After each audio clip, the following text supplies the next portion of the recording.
સુરતના ડિંડોલી વિસ્તારમાં રાજમહેલ મોલ પાસે મોડી રાત્રે આશરે 12 વાગ્યે 20 વર્ષીય રાજ દુબે નામના યુવકની હત્યા થઈ. બાઇક સીઝિંગનું કામ કરતો હતો. ઘટનાની જાણ થતાં પોલીસ સ્થળે પહોંચી તપાસ શરૂ કરી. સુરતના ડિંડોલી વિસ્તારના રાજમહેલ મોલ ખાતે યુવકની હત્યાની ઘટના સામે આવી. પ્રાથમિક માહિતી મુજબ મૃતકનું નામ રાજ દુબે હોવાનું જાણવા મળી રહ્યું છે. તે બાઇક સીઝિંગનું કામ કરતો હતો તેવી માહિતી પણ સામે આવી છે. ઘટના મોડી રાત્રે આશરે 12 વાગ્યાની હોવાનું જણાવાઈ રહ્યું છે. ઘટનાની જાણ થતાં ડિંડોલી પોલીસ સ્થળ પર પહોંચી તપાસ શરૂ કરી છે. હત્યાનું કારણ શું છે અને આરોપી કોણ છે તે અંગે પોલીસ તપાસ બાદ વિગતો સામે આવશે. આજરોજ સવારે આશરે 7:45ની આસપાસ ડિંડોલી પોલીસ સ્ટેશનમાં એક ઇન્ફોર્મ કરવામાં આવ્યું કે ભાઈ ડિંડોલીમાં રાજમહલ મોલ છે, ત્યાં પહેલા માળે મોલમાં એક લાશ પડેલી છે. જે અનુસંધાને ડિંડોલીની સ્થાનિક પોલીસ, પીઆઈ અને તમામ સ્થાનિક પોલીસનો સ્ટાફ આવ્યો.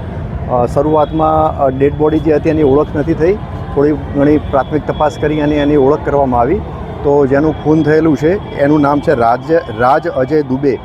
એ ઉંમર વર્ષ એની 20 છે અને એ રઘુકુલ નગર CR પાટીલ રોડ ડિંડોલી સુરતનો રહેવાસી છે. એ એના પરિવાર સાથે અહીં રહે છે અને એ રિકવરી એજન્ટનું કામ કરે છે. રિકવરી એજન્ટ એટલે કે જે 2 વ્હીલર જે લોન ઉપર જે ગ્રાહક લેતા હોય અને એના લોનના હપ્તા બાકી હોય તો એ રિકવર કરવાની કામ કરે છે. હાલમાં તપાસ પ્રાથમિક તબક્કામાં છે. ફરિયાદ લેવાનું હાલમાં ચાલુ છે અને હાલની તપાસ દરમિયાન કોઈ આરોપી મળી આવેલ નથી. ટૂંકમાં અનડિટેક્ટ છે, પરંતુ હાલ પ્રાથમિક તબક્કામાં છે તપાસ અને આરોપીની શોધખોળ કરી અને ગુનો ડિટેક્ટ કરવામાં સ્થાનિક પોલીસ એ દિશામાં કાર્યવાહી કરી રહી છે. ટાઈમિંગ ક્યારનું છે? લગભગ રાતના 12 વાગ્યા પછીનો ટાઈમ કહી શકાય, પણ હજુ ચોક્કસ ટાઈમ તો હજુ મેં આપને એમ વાત કરી એમ કે જેમ ફરિયાદ લેવાની કાર્યવાહી ચાલુ છે ને બિલકુલ પ્રાથમિક તબક્કામાં છે તપાસ, એટલે રાતના 12 વાગ્યા પછીનો ટાઈમ કહી શકાય. સીસીટીવી જેવું કંઈક ફૂટેજ? સીસીટીવી કેમેરા હજુ જોવાનું ચાલુ છે. હજુ તો ફરિયાદ લેવાની કાર્યવાહી ચાલુ છે, એટલે એના પછી જે કે બીજી પેરેલલ જે તપાસ થતી છે એ તમામ કાર્યવાહી સ્થાનિક પોલીસ હાથ ધરશે. સાહેબ, મોલમાં શેના માટે જાણવા મળ્યું?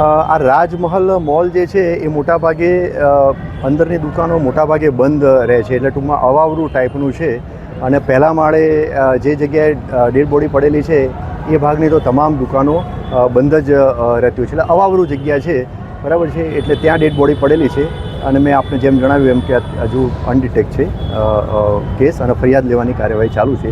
જે કંઈ ડેવલપમેન્ટ હશે, જે કંઈ અપડેટ હશે આપ સમક્ષ પછી રજૂ કરવામાં આવશે.